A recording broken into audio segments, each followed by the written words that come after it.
सुशील सिंघल जी, ये वही पाकिस्तान है जो गिड़गिड़ाया था 2 दिन के हमले के बाद, सीज फायर के लिए गिड़गिड़ाया था और भारत ने रहमदिली दिखाते हुए कहा कि चलो ठीक है, जैसा कि अवधेश कुमार कह रहे हैं कि एक तरीके का समझौता हुआ कि दोनों तरफ से फायरिंग रोक दी जाए, मिलिट्री एक्शन रोक दिया जाए, हमने सीज फायर शब्द का उल्लंघन नहीं किया। लेकिन एक बार फिर सीज फायर शब्द का उल्लंघन वहां से पाकिस्तान से शब्द का किया गया है इस्तेमाल और कहा गया है कि 18 तारीख तक ही सीज फायर है।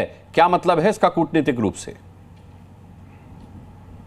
देखिए, ऐसा है कि जब ये सीज फायर की बात हो रही है तो इसमें हम लोग बात करते वक्त ये भूल जाते हैं कि भारत ने कभी ये नहीं कहा कि हम पाकिस्तान पर हमला करने वाले हैं। हमने केवल हमेशा ये कहा कि जो टेररिस्ट कैंप हैं उनको हम नेस्तनाबूद करेंगे, उनको खत्म करेंगे।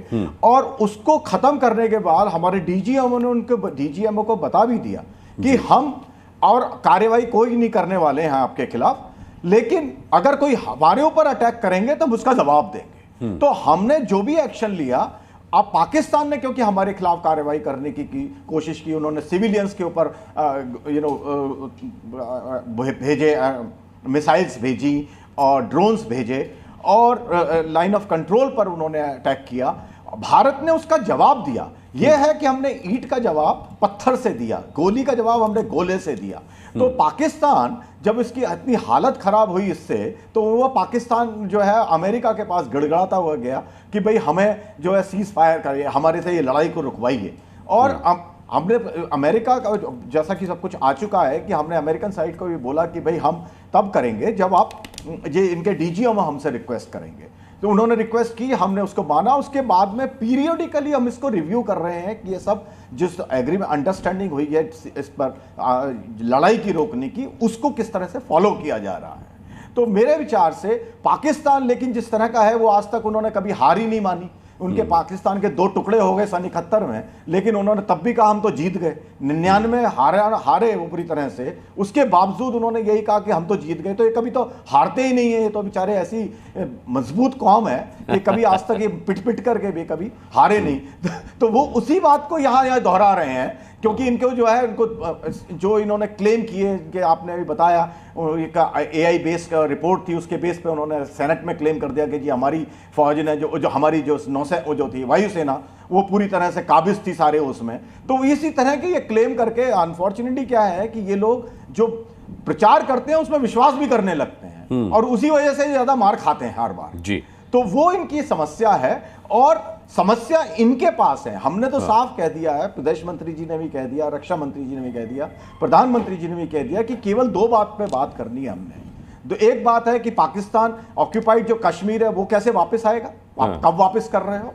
दूसरा, आप जो है ये आतंकवादी जो है, इनकी जो समर्थन है आपके यहां, जिनको आपकी इंस्ट्रूमेंट ऑफ स्टेट पॉलिसी की तरह यूज कर रहे हैं, उसको आपको बंद करना पड़ेगा। नहीं तो ऑपरेशन सिंदूर चालू है, कंटिन्यूअस है। हमने कभी ये नहीं कहा कि ऑपरेशन सिंदूर बंद हो गया है। तो अगर कोई हरकत करने की कोशिश करेंगे तो हम बहुत क्लियर हैं कि हम इसको जवाब देंगे। और ये हमने सारे डिप्लोमेटिक लेवल पे सिक्योरिटी, यूएन सिक्योरिटी काउंसिल और जितने भी मेंबर्स हैं उन सबको हमने बहुत क्लियरली इंडिकेट कर दिया है। सो ये न्यू रेड लाइन है हमारी। ठीक है, विंग कमांडर प्रफुल्ल बख्शी भी हमारे साथ हैं। प्रफुल्ल बख्शी जी, एक बड़ा मज़ेदार सवाल आपसे पूछना है, क्योंकि आपको न केवल हिंदुस्तान में बल्कि दुनिया में सही मायनों में किंग ऑफ स्काइज माना जाता है।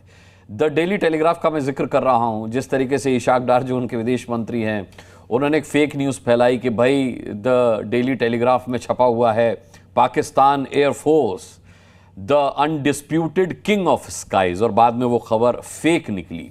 ये जो पाकिस्तान पोर्ट्रे करता है अपने आवाम के लिए कि भाई हमसे बेमिसाल कोई नहीं है, क्या ये जो धमकी है कि सीज फायर 18 तक लागू है, क्या ये पाकिस्तान, उनका आवाम गुस्सा ना हो जाए, क्योंकि वहाँ के मीडिया में भी उनकी असलियत दिखाई जा रही कि भाई पाकिस्तान यूं ही फूल रहा है, यहाँ तो हवा निकाल दी है इंडिया ने उसकी। तो क्या ये केवल एक प्रैक्टिस है वहाँ के आवाम को काबू में रखने की कि भाई 18 तारीख तक ये सीज फायर, यानी कि हम जो है इंडिया को बिल्कुल एकदम डंडे के जोर पे लिए हुए हैं?